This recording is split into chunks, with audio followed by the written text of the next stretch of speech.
Hey everyone, welcome back. So, guess what? I have great news. I am now done with 2 of the 5 months of Final Project. I have 3 more months left, and I have footage to show now. So, you guys get to see the game now. Are you excited? Alright, here we go.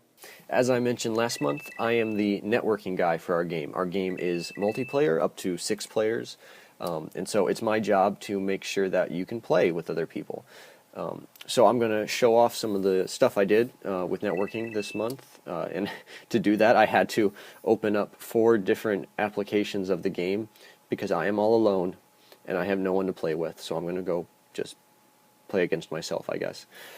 So what's happening here is the bottom right hand corner is the host, and the other 3 are clients, and I connect the clients to the host, and they send messages back and forth to each other. So when you click on buttons, it's like requesting access to, hey, can I be this person on the team? And if it's available, it'll say, yeah, sure, yeah, you can be that person.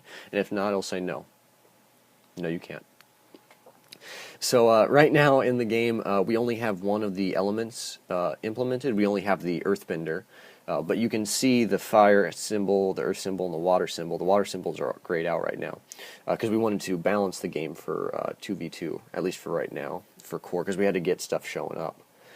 So we have 4 people then in the world right now. All of them are earthbenders, but we have 2 on each side. There's 2 platforms, 2 trapezoid-shaped platforms. So here's the things you can do. You can dodge forward, backward, left, and right. If you hold down the left mouse button, you can charge up a shot, or if you just keep clicking it, you can shoot a couple rapid ones. The longer you charge it up, the farther back you push them. So there's a bit of a balance, like, should I use a short shot or should I charge it up and get a more powerful one? If you right-click the mouse, you can bring up a block, just like you see there. You can bring up, as an earthbender, you can bring up 2 blocks, I believe, at the same time. With the other ones, it's going to be less because we wanted to have this roll system going on. So yeah, there we go, I won. Yay! And buttons. Oh yeah, and when I click back, I've shut off the network, and so all the other clients have to disconnect at that point. So yeah. That is our game. Now, I know it doesn't look like much, but 3 months from now, this game is going to look amazing. And to be fair, this is February, so it's a little bit shorter than the other months, and during core, the first week was spent still in documentation. So we did all of that in a little under 3 weeks.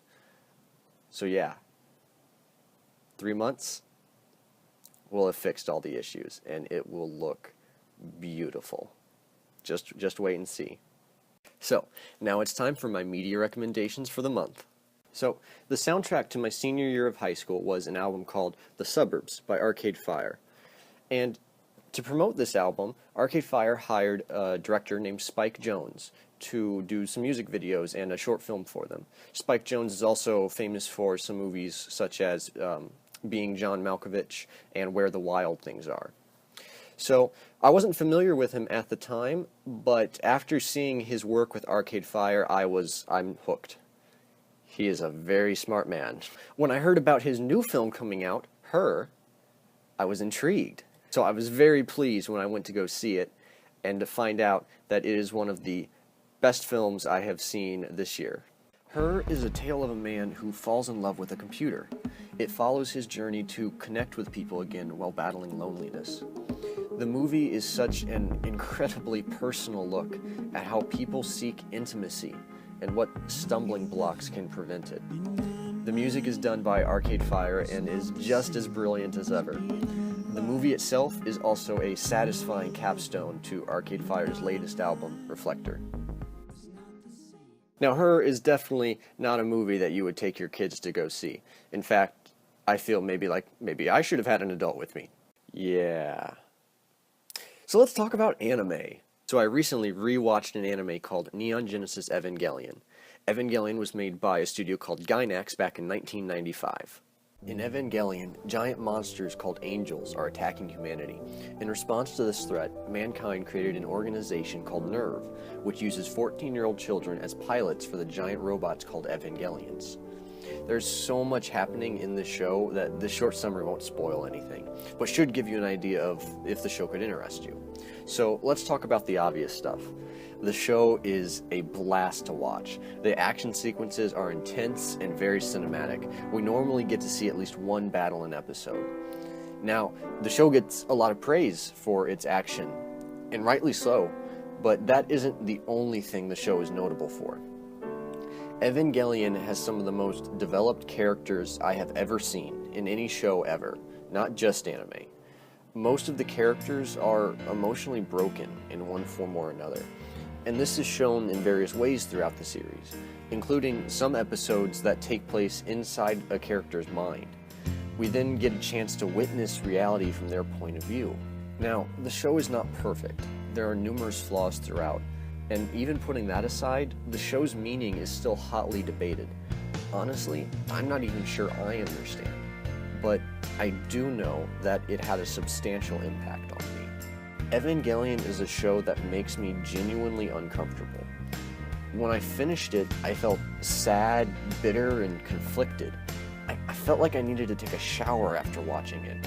It leaves a strong impression, but one that's really hard to define. The show is an incredible piece of storytelling art, flawed but no less impressive. It is one of my all-time favorite anime. Now, I know what you might be thinking. Wow, that show sounds really intimidating. I'm not sure I'm up for watching that. And you know what? That is okay. It's not for everyone. So, with that in mind, I have a show that is on the completely other side of the spectrum of emotions. Today, ladies and gentlemen, I have for you FLCL, or as it's more commonly referred to as... Japanese anime oftentimes has a reputation for having weird, crazy things happen. Fooly Cooly is the king of this. This 6-episode anime story is hidden behind mounds of absurdity. It could even be argued that the show has no story at all, but it is one of the funniest animes I have ever seen. The story goes that this kid gets run over by a pink-haired girl who enjoys hitting him in the head with her guitar in order to summon interdimensional robots, all in an effort to defeat an evil mega corporation and find the true Pirate King. Still don't believe that this show is ridiculously awesome? Here is Pink Hair flying on her guitar in a bunny outfit while fighting a giant gun-wielding robot.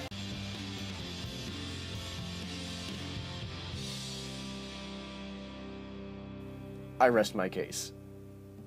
My best advice for that one is just roll with it and enjoy the ride. So, now let's talk about games. I recently played the DLC, downloadable content, for those of you who are uninitiated, to a game called The Last of Us. And The Last of Us came out last summer and is amazing. The Last of Us was my personal game of the year for 2013. It's a third-person action shooter where you battle against zombies and humans alike while on a cross-country journey. This game is made by my favorite game studio, Naughty Dog. They are the kings of the game industry and continue to make games that are groundbreaking and stories that are heartfelt and meaningful. The Last of Us follows through with this, being one of the greatest, if not the greatest, story told through games that I have ever played. If you want a taste, just play the first level. If you aren't emotionally invested after that, then your heart is probably a brick. Please play this game. It is very important. So that's all the time I have for now. Thank you guys so much for watching my show. I hope you enjoy my recommendations, and I will see you all next month.